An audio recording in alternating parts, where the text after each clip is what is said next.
The Mirror King, a horror tale from the edge of silence.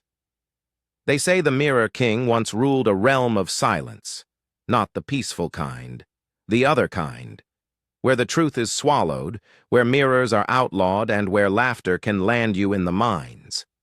His palace wasn't built of stone, but of polished lies, each wall a surface that bent reflections until even the brave forgot what real looked like.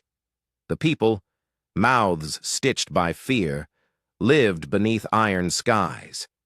They called it gray noon, the hour when the clouds paused, and the king's watchers swept through towns looking for forbidden reflections, sketches, songs, jokes, echoes of what was once free.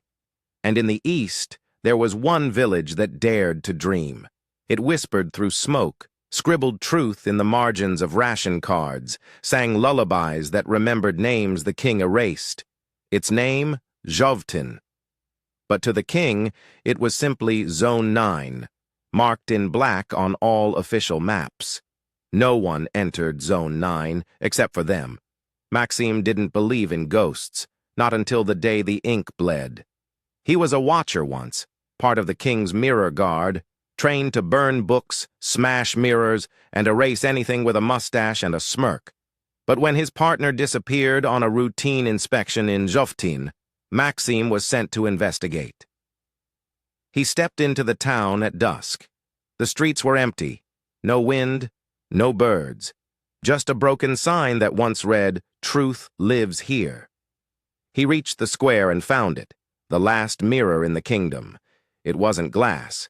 It was water, a black fountain, cracked but full, its surface still.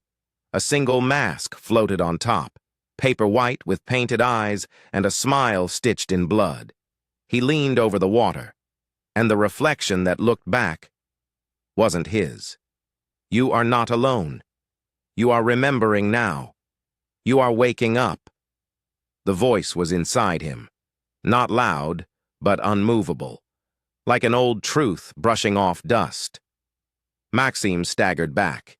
His headset fizzed, the sky flickered, and suddenly the village was full, not with people, with memories, painted on the walls, etched into the road, flickering in the windows, children skipping rope with shadow strings, a mother holding a candle instead of a baby, a street performer juggling silence, and high above, painted across the largest building, even the mirror cracks. He pulled out his tablet. The image wouldn't upload. Instead, it distorted, morphed. The smiling mask from the fountain now appeared on his screen, slowly blinking. Then it spoke. Tell the world what you saw. You were never theirs. You can choose truth now or forget forever. Maxim ran. But the village had changed. The roads bent back toward the square. The shadows leaned the wrong way. Laughter echoed, soft, like the crack of old glass. He smashed his headset. Useless. He turned a corner. And there it was, a mirror, tall, framed in ashwood, freestanding, untouched by dust. He stepped closer, breath shaking. His reflection wasn't alone. 9 figures stood behind him, faces blurred, each holding a candle. Their mouths did not move, but their thoughts burned in his head. You served the false king, but you still have time. Break the glass. He hesitated. And then the king appeared. Not in body, in reflection. A face stitched together from broadcasts, slogans, posters, and masks. Smooth and smiling. An echo that never blinked. Citizen 449-A, it said in a voice like scraped metal. You are trespassing in an ideologically restricted zone. Surrender your memories. He didn't. He lifted his boot and shattered the mirror. The scream that followed didn't come from his throat. It came from the ground, the buildings, the roots, the very air. The king wasn't a man, not anymore. He was a system.